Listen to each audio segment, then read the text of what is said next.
I already feel a million times better. I made a few videos, but I haven't posted them yet.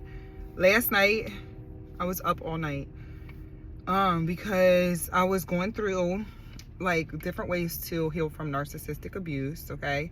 Because I truly want to figure out why life feels like it's so much suffering, right? For me, I realize I am in a anxiously attached, or have grown to become anxiously attached due to my situation, right? For attracting a narcissist, because at the end of the day, I attracted this myself, right? So let's talk about that in general. So first thing that they said to do was to go back and, you know, write down all the things that were done to you so you're not internalizing it, okay?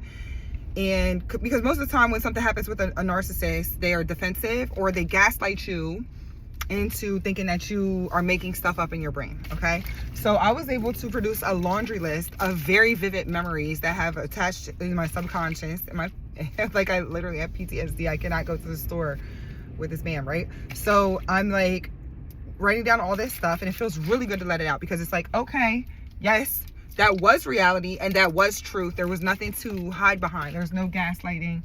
There's no defensiveness, because that's what actually happened, right, in our relationship.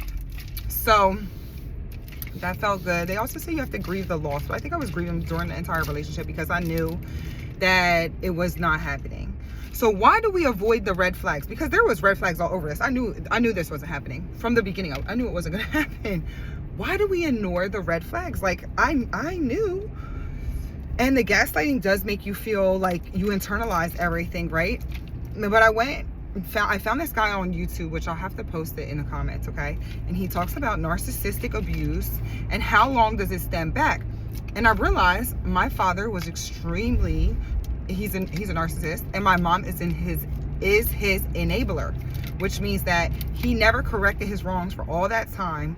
And we were the ones that had to we had to self-abandon to make himself feel good as a man.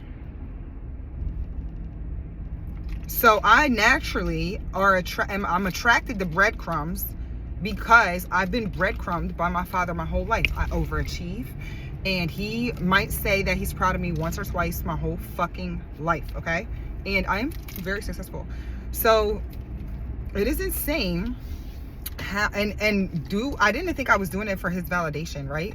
And I don't know if I am doing it for his validation, because honestly, at the end of the day, I want what I want in my life. I'm very, very, very vocal about that. Me and my dad has fist fought 2 years ago. And I think that also stems from, there's this jealousy from a narcissistic parent to the child, that the child is everything that they're not, right? So like, I do what the fuck I want in my life. He will find one thing wrong with me and blow it out of fucking proportion, instead of being there for me, right? And feeling validated and talking about something with me. I never seek my father for help. I never speak to him, okay? I will speak to my mom, but I've realized most recently that my mom is such an enabler. She enables my brother, and my brother just did something to me that I think was very inappropriate, as far as like, we were in business together. And it's not very moral, it's not ethical, not moral. It's just terrible. And my mom has not said one thing to my brother, and she knows what happened, and he knows, and my dad knew what happened. So it's like, I realized that I was never protected by my mother or my father as a child, right? So it's something that like affects me, that I'm looking for somebody to protect me, to validate me, right? And when I have a narcissist, in the beginning of a narcissistic relationship, they give you all those things, and then they pull it away and slowly chop you down, your confidence, your everything, right? So he said that I would benefit, basically, or anybody that had this dynamic of parents growing up would benefit from long-term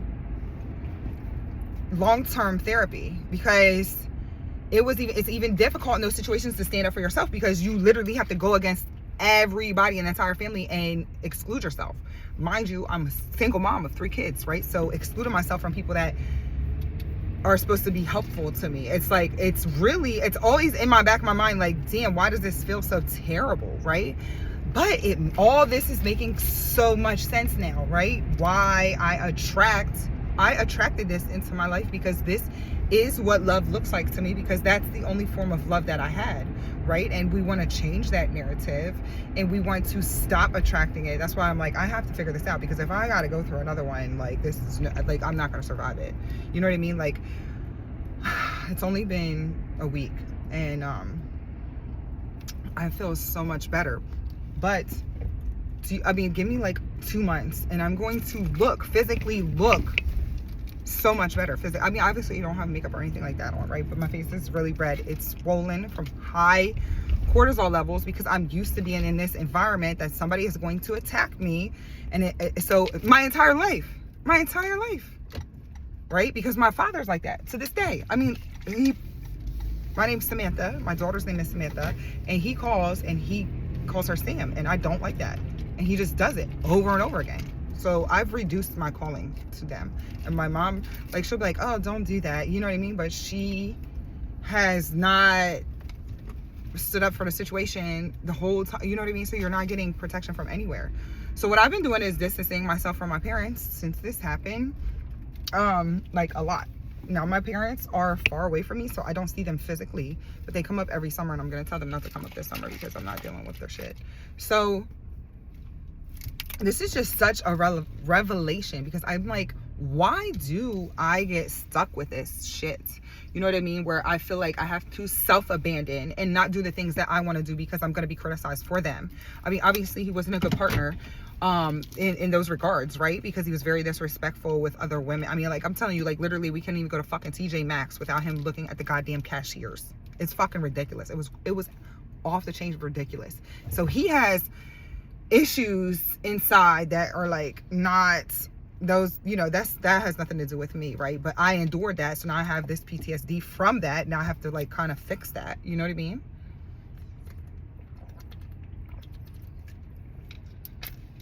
But breadcrumbing is also very normal. I will tell you that my ex used to get around my brother, and they would both talk bad about me. Like, oh, you're like this, you're like this. I got more money than y'all, more properties than y'all. I'm smarter than y'all. I have more balls than both of you.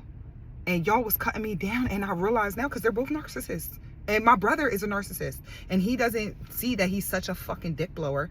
That well, not dick blower, but you know what I'm saying? I just say that like an asshole, right? He's such an asshole. He doesn't see that. He don't see no problem with himself, because my mom enables him. Just like she enables my father. So, yeah, it's just a big ass mess of stuff. I've never felt really protected or validated. Obviously, I've protected and validated myself. But we're not doing this. So I realized why I attract these things in my life.